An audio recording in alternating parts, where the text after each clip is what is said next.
Let's talk about traveling, specifically the difference between traveling with your partner, traveling with your friends, or traveling alone. Because romantic trips, trying to figure out each other's travel styles, group trips, fun, dramatic, occasionally friendship ending, and solo trips, slightly terrifying until they're not. There's this idea that traveling alone means you're lonely, when in reality, it might be the most confident, self-assured thing you can do.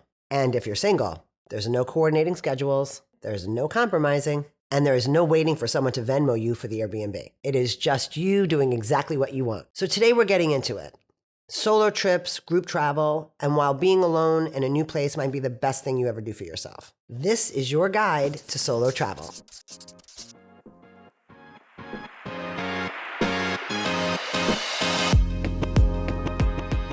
Hey everyone, welcome back to another episode of Still Can't Cook. Don't forget to rate us 5 stars and follow us on YouTube. So today's episode is for anyone who's ever thought, should I book the trip, even if no one can come? Because traveling with friends is one of life's greatest joys. But learning how to travel alone, that's a different kind of power. We're diving into the highs and lows of group trips, why solo travel feels scary but changes you, and why being single can actually make you a better traveler. If you've been waiting for someone else to book the trip with you, this is your sign to stop waiting. Let's start with the obvious. Trips with friends. They're elite, in theory. You have shared memories, inside jokes, built-in photographers, and also different budgets, different energy levels, different ideas of what a vacation means, and different everything, so it seems, once the trip comes along. When I was much younger, I went away with a group of my girlfriends, and we were on a very tight budget. What we all had in common was that we were all broke, but we also had different ideas of how to spend our money. So there were 4 of us together, and we decided we went to Acapulco. We all, I think we needed notes from our parents. I don't know how old we were. We were not old enough to drink. And we got to the room, and my one girlfriend took charge, and she was like, "Okay, everyone, give me all your money." And it was like, we all had different amounts of money, and no one talked about it back then, but our parents gave us the money for the trip. So we ended up handing her all of our money, and she said, "This is how we're budgeting." Whereas budgeting was like, she did some crazy budget, but remember, it was the 80s, so it was everything was a lot cheaper. But she budgeted our daily amount of money for food and for alcohol. And she wanted to spend way more money on alcohol than she did on food. We were young. She got Wonder Bread and peanut butter, and that was what we were supposed to eat, and Ritz crackers. I ended up drinking the water when I think I had an ice cube or something. So if anyone knows, we were in Acapulco. I got extremely sick from the water. I was already too thin. I was always thin as a child, but for me to get sick from water, I was like deathly ill. I looked like someone should feed me. In any case, we were out every night. I was still sick. We were drinking, and we had very limited funds for the food. So at one point, my girlfriend and I, who were both starving to death, were down on the beach, and we're like, we're going to go up. She was playing Pass the Egg. I don't know what that is, but some beach game with the Acapulco boys. There were some cute boys there. Anyway, I'm not talking about the boys. And my girlfriend and I decided we're going to go to the room while the other 2 friends are occupied, and we're going to order room service. We're going to break into the pile of money, and we're eating. So we get to the room, the money is on the bottom of the Ritz crackers. We're going to pay for it cash because I don't think we had credit cards back then to put down on the room. So she got a club sandwich, I got a cheeseburger, and I'm about 3 bites in, and it was heaven. I could hear her eating her club sandwich, and we sounded like we hadn't eaten in years. It was probably like 2 days. But we were kids. All of a sudden I bite down and I go, oh my God, and I spit it out into my hands. And very obviously, there is a fingertip in my burger. It is the top part of a finger, nail attached to it, in my cheeseburger. She starts to freak out. She's like, oh my God. And I was like, I don't care. I spit it out, put it in a napkin, walked out to the terrace, and I finished my cheeseburger. True story, I was starving to death. We did call down. We told them that there was a finger in the burger. They did come up to the room. We kept it on a napkin on the terrace. What they had said, we didn't speak Spanish naturally, and there was no ChatGPT, but the housekeeper came in, and clearly, because I spit it out, and then my friend and I cleaned it in the sink, and it was the tip of the finger with the nail still on it. And what they told us is that they ground the meat in, like, they have slabs of meat. They make their own chopped meat or whatever, ground beef. I called it chopped meat growing up. It actually happened inside the hotel we were staying at. Like, they didn't argue it. They knew that the butcher had lost his fingertip. So, like, I won a prize. and then give me anything. I finished the rest of the burger, and that apparently was the gross part of the story, but I was eating the cow. I can eat the farmer. I could care less, right? When we were leaving the hotel, we went to go check out. We made no big deal about it. Nothing. We did nothing. We were kids. We didn't know. Now I would have owned the hotel. Anyway, but we went to the front desk to check out, and they gave us like $75 worth of phone calls. Because, you were a kid, you used to use the phone to call back home. And I said, we did have a fingertip in our burger. And they're like, okay, we'll take care of the $75. And they erased the $75 from our bill. And that was it. We paid for the full stay. I got nothing free. If I knew then what I know now, the whole room would have been comped. Everything would have been free. But yeah, I had a finger in my sandwich. But it was only because everyone's priorities were different on this trip. I wanted to eat and also drink. And my girlfriends just wanted to drink and not eat so much. And so I ended up with a finger in my sandwich. But that happens. That's what happens. Check your food when you're on a group trip. To us, it was just a good story to tell. And it got us $75 worth of free phone calls. And we got nothing else off the hotel. But apparently it was very fresh meat. But I did say back then, and I stand by it, I would eat the cow, I would eat the farmer. Meat is meat. I wouldn't choose to eat the farmer, but if he's there, oopsie. I didn't chew it, it was hard. It wasn't cooked. Anyway, it must have been cooked. I don't care, I spit it out. So on a group trip, there's always the following. You've got the planner, the I'm down for whatever person who in fact is down for nothing, the one who disappears for 6 hours, and that one who turns into a completely different person in another time zone. And somehow, you still have to love them after. But group trips require compromise, and sometimes a lot of it. I have a group of friends now who travel very well together. We're all the same type of friends. We want the same thing when it comes to a vacation. One drinks less, but we all want a beach. We all want to do nothing. We have one friend who wants to do adventurous trips, which doesn't work for me at all. Like if there's anything rustic, if the word rustic is in there, I'm not going. So we have to figure out our balance as a group. We had made a promise that we were going to travel once a year, and we did it twice. We did it twice. But we ended up, the one girls trip that we had, because we travel, the cool thing about my friends is that they travel a lot for work, and we get to all kind of go along with them. So I get to go on a lot of trips with my friends, but not group trips that are planned with just us. So when we do get to do that, trying to figure out what we're all going to do, there's probably just one of my friends who want to do something that's more adventurous and more, again, the word rustic. So that's been kind of a complicated thing to figure out. So our last trip we did Cabo, and we did a mix of both. We ended up doing a lot of fancy stuff, a lot of beaches, and then she did some exploring on her own, and one friend went and the other one, I don't do that. I don't do the exploring part of it. But then a friend and I went on a 2-girl trip, which I don't know if that's a group trip, more than one. For me, that's a group. And she and I have completely different travel schedules, but we travel the best together. She sleeps late. I get up early. She likes to go on adventures and like sites and go, again, she wants to like explore. I want to sit on the beach and do nothing. But we found a way that we happy balance it. So I'll be at the beach with Oliver at 2:00. She'll wake up, we'll have lunch, and then she'll want to go, check out the next town over. Renting a car is something I don't like to do on trips. I get very scary. I'd rather just use local transportation or get like a private driver so I don't feel like I'm going to get kidnapped. But my one girlfriend, Stacy, you know who you are, wants to rent a car and travel and check things out. And I have such an aversion to that because as much as I like to travel, I'm still a nervous Nelly who's afraid of everything. So I get very, very scared. And we spent a month in Puglia last year, 2 years ago. And I was very happy being at the hotel, going to the beach, coming home, and that was it. And Stacey's like, we have to see Puglia. I'm like, well, we could take a cab. So about a week and a half into our trip, or maybe 2 weeks in, she finally convinced me into getting a car.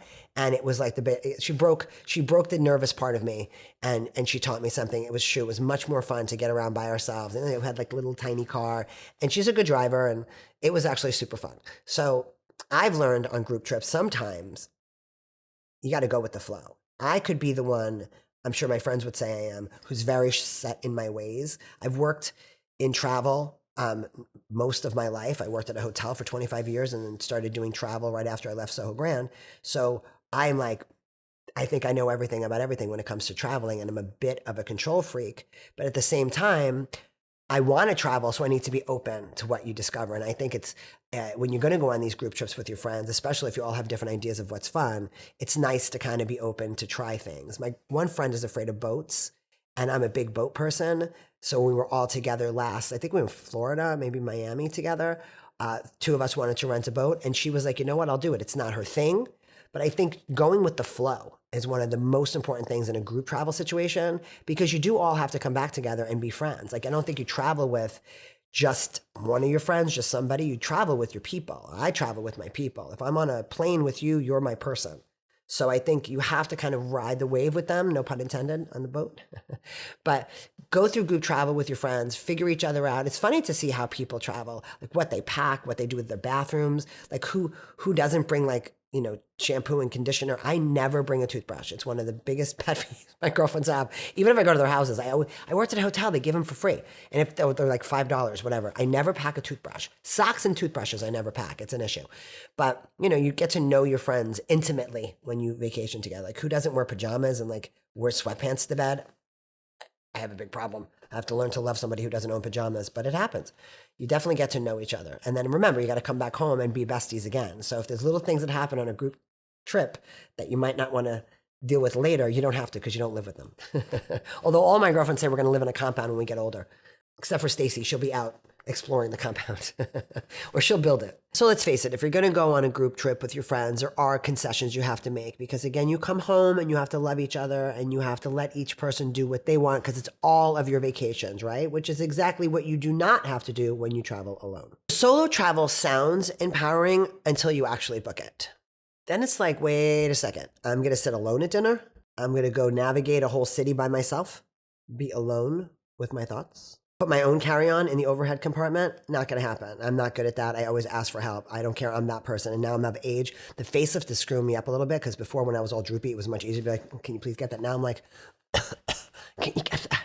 I just had my face done, because, I look so much younger now. The first time I traveled by myself, I was going to meet a group. So we're not talking about I'm not talking about getting somewhere alone, but getting there alone, right? Once I was there, I had people. But getting there by yourself internationally for the first time, I was going to Ibiza from New York, and it was my first time ever traveling solo. And to go to Ibiza, you had to do a stopover, which is, in my whole life, the only time I've ever done a stopover or a layover was in Barcelona. Now, here's what they didn't tell me. When I got out at Barcelona, they weren't going to take my bags and put them at the next flight. I then had to go get my bags, check out, do customs, because the other part of my trip was inside of Spain. Things you learn the hard way. So she who overpacks, I had way too many bags to be traveling by myself and not really understanding how to get a cart or what to do. And mind you, I still remember what I had on. I had a white romper from 1 tablespoon. And it was adorable, cut off sleeves, romper, but white. It didn't bode well for having to grab my own bag. So when I got the bags off of the carousel, you then had to take a tram thing through the airport. And I couldn't pick it up. I couldn't get the suitcase from the floor into the bus, and no one would help me. And I was like, excuse me, but no one spoke English. I know they understood what I was saying clearly. Girl covered in sweat, crying, trying to pick a bag up. People understood what I needed, but no one helped. And the bus driver got off, tram driver, I don't know what that thing is called, but the thing that's in the airport, and they actually got off and helped me pick up my bag. And I was like, I can't believe that no man helped. No one helped. And then when I did help the driver get my bag up, the wheels of my luggage went directly up the front of my white outfit. And I was going to see on again, off again for the first time. And I looked so cute and white, and then I didn't look cute and white. Then I was sweaty and covered in road rash, and I had dirt and who knows what else all over me from the bottom of my of my suitcase. So I say, when you're going to travel alone, be prepared. Pack what you can carry, and if you can't, hire someone who can, and if you can't hire someone, pack less, or just understand that you're going to be struggling, because the suitcase struggle is real. And trying to maneuver when you're a little person and you've got too many bags. Like, I would do two roll, like full roll-ons, big ones. What? And then one goes this way, one goes that way. I've mastered the art of traveling alone now because I've done it. But before, it's trial and error. And those of you who have traveled alone probably have some crazy stories. I mean, my road rash up my shirt was like one of many of my learning how to travel alone stories. Now I take time. Now I'm like, okay, where am I going? How much do I actually need? What am I taking on the plane with me? I never really take anything on the plane. I'm someone who doesn't like a carry-on. which is weird because I'm also someone who, if I lose everything, I'll have my heart attack. I take dog stuff on the plane. I will take some dog snacks for Oliver, but I don't take any change of clothing. People say you should just in case you lose your luggage. I hate the idea of having to pick anything up over my head when I'm by myself, so I don't do the carry-ons. I think I learned the hard way. So yeah, but solo travel is fantastic as long as you figure it out. Know what you want to bring. Know your limits to what you can carry, what you can't. Understand the way the carts work. Back in the day, I didn't know how to get change. Now you can use your phone and use all that debit stuff. What's it called? The magic thing on your phone. Wallets. You can do that. Back in the day, you had to have change. And then you had to change the correct change for the country. I got to Spain. I was trying to put a dollar bill in. I was like, what's happening? Yeah, carts are good. Or pay people. There's people in the airport who want to make money, pay them to help you. That is my suggestion for solo travel because I've done it wrong so many times. So there's a difference between solo flying, which is what I was just talking about, or solo traveling, which is super scary the first time, or at least it was for me. I decided to take a trip with my dog. I couldn't find anyone to go with me, and I kept putting it off, and I was like, you know what? I'm just going to do this. And I ended up going to St. Thomas was the place that I decided to go. And in my flight there, a friend of mine, and I believe I've talked about this on another podcast. If you haven't watched, you should go back and watch it, but I'll give more detail on this. A friend of mine decided to send me a photograph while I was on the flight of my destination on Snapchat. And I don't know if you guys know what that Snapchat map looks like, but it was just this tiny little spot in the center of the ocean. And then I started having panic attacks. I was like, I don't know anybody. I'm by myself. What was I thinking? Then I was all mad at my ex-boyfriend. It was his fault I was by myself. Then I was mad at my mother because she didn't make me get married younger. And then I was having a whole panic attack on the plane. Then I made all the wrong choices. And why did I get a dog? It was bad. And then I land. And I continue to panic because I'm in a strange airport. Meanwhile, everyone speaks English. I'm like, oh, no one's going to speak English. The whole place speaks English. You learn quickly when you're starting to panic and go, excuse me. And they're like, yes, can I help you? I'm like, oh, okay, right. I forgot you speak English. For me, I got really scared of the complete isolation of it, even though I was surrounded by a bunch of people, which is what I think can be scary about solo travel until you get comfortable being with yourself, is that you feel sort of isolated even though you're around so many people. At least I did. I immediately called on again, off again as soon as I got off the plane. And I was like, I don't know what I did. I'm da-da-da-da. And he was really like, this is what you needed to do. It was a smart decision. Breathe through it. If you need me, I'm a phone call away. Once I looked up all the tsunamis and all the stuff that could happen to me, and I asked all the questions and found out when the last time they had a hurricane. Do they have volcanoes on the island? Once I stopped being nervous Nelly and stopped panicking, I got to what was a beautiful hotel, sat alone in my room, the room I picked. No one else was going to be there. Loved every second of it. Ordered a bottle of wine, sat on my terrace, and was like, this is good. This was the right choice. First night's dinner was awkward, because you call and you ask for a two-top. And I only want a two-top because I have the dog, and I don't know what a one-top even looks like. I'm standing, they probably sit me up against the wall. All the single people against the wall. So yeah, always ask for a two-top so you're not sitting by yourself without a chair across from you. So the first time you are sitting on a table by yourself to an empty chair, you might question it for a few minutes. And then you get to a space where you're kind of like, this is exactly what I wanted. My own time, my own space. I made my decision. I get to decide everything that I do for the next 5 days, have no one else to answer to. And you get more comfortable with yourself. You get more comfortable with your choices. And you get to, you trust yourself. I've not really made the wrong choice for myself so far. Here I am, right? Sitting here. You get to a place on a solo trip for the first time where you look around and you're like, I'm exactly where I wanted to be. This is exactly the trip I wanted. And I did this for myself. And it's exciting when you get there. You're like, oh, okay, I could do this. And then you do it again, which is even better. So the best parts are you don't have to check in with anyone. You're not overthinking anything. And you don't have to take into account what other people like to do. It's just you building confidence in real time. And weirdly, you're never as alone as you think. So recently I was on the beach and I was sitting alone, as I do often now because I'm super confident on my trips. And I recognized a voice, not a voice, I recognized the accent behind me. Brooklyn accent is a very specific accent. And when you're on a beach somewhere outside of the States, it's funny to hear your home accent. So I was listening to them speaking, and all of a sudden they said an avenue from close to where I grew up. So I turn around and I look, and I don't know if you've had this happen before, but I looked at someone and I saw them in their old self, but in a whole new body. I recognize a child's face, but in a man's body. I looked at this person, I thought, I know him.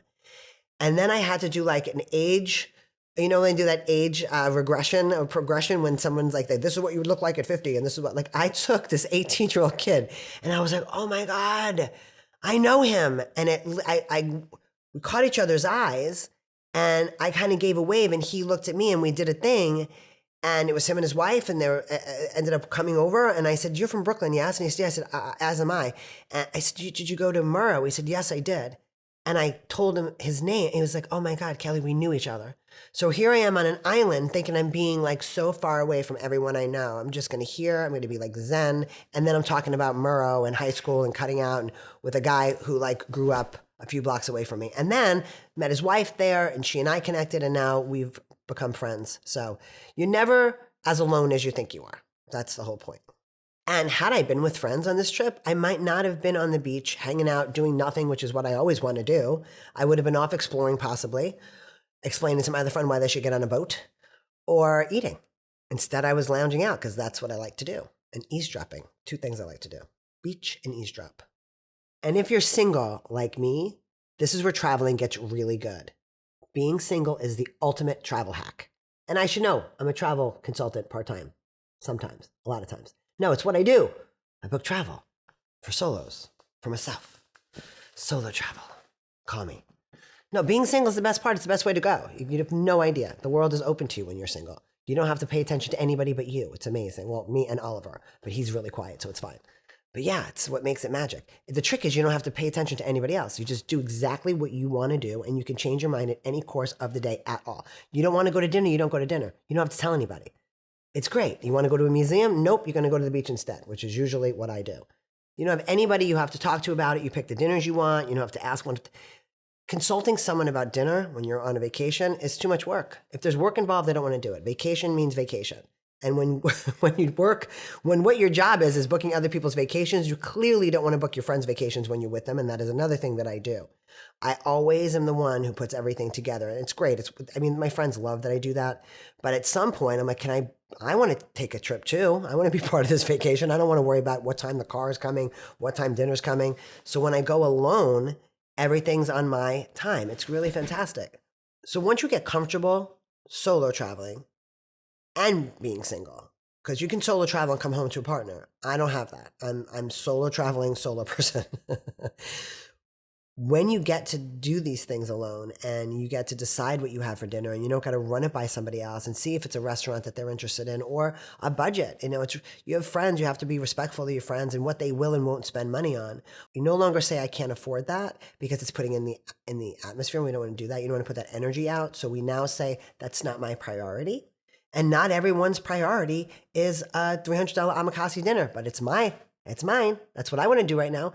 I want to go sit and drink on the beach all day because that's my priority. A lot of pina coladas. Someone else wants to go look at a museum. Someone else wants to go explore. But when you're by yourself, you get to make those decisions. You don't have to worry about trying to make anybody else happy. And it's so nice to make yourself happy. Like when you can take yourself on a trip and actually come back and go, holy cow, I had a great time. I stayed in when I felt like it. I went out when I felt like it. I've mastered the art of solo travel and being single. I think you have to be first comfortable in being single, if you are, before you can take yourself on a solo trip. I was scared when I did my first solo trip, not because I was uncomfortable with myself as much as I was uncomfortable of taking myself out of my natural environment, what I'm used to. You know what I mean? Some people are uncomfortable in their own skin, even at home. I'm definitely not. Once I got used to the fact that I was not part of a couple anymore, which is a whole other story. But when you get there and then you want to book a trip, it's like, do exactly what you want to do. You don't got to worry about the cost of anything because you know what you can spend. You don't got to worry about the timing because you know when you sleep and you know when you wake up. The only person you're disappointing is the person who made the plan, which was you anyway. So it's like, it's fantastic. It's a really amazing way to travel. I know it's difficult for people who are in relationships, I think, to take solo trips from your partners. Though I do have friends. I had a friend just recently who's turning 60, and on her 60th birthday, she took herself to Europe. And what was really sweet is that she had this whole trip planned, and her husband surprised her 2 weeks in. He only surprised her for 3 days to kiss her for her birthday and left and allowed her to have her free time for her trip. That kind of thing is amazing. I think people getting time alone, we know how we deal with our day-to-days in our natural environment, but to take me and drop me, in Paris or Italy or Spain and go like, be Kelley now. Be Kelley when no one around you knows your language, or when you have to figure out how to get from place to place. How do I react to fear when I'm in a place I don't know? And I've learned all that, leaving the hotel grounds. Someone might know what I'm talking about. We book these trips to go by ourselves and we think it's such a big deal, but then you don't leave your hotel.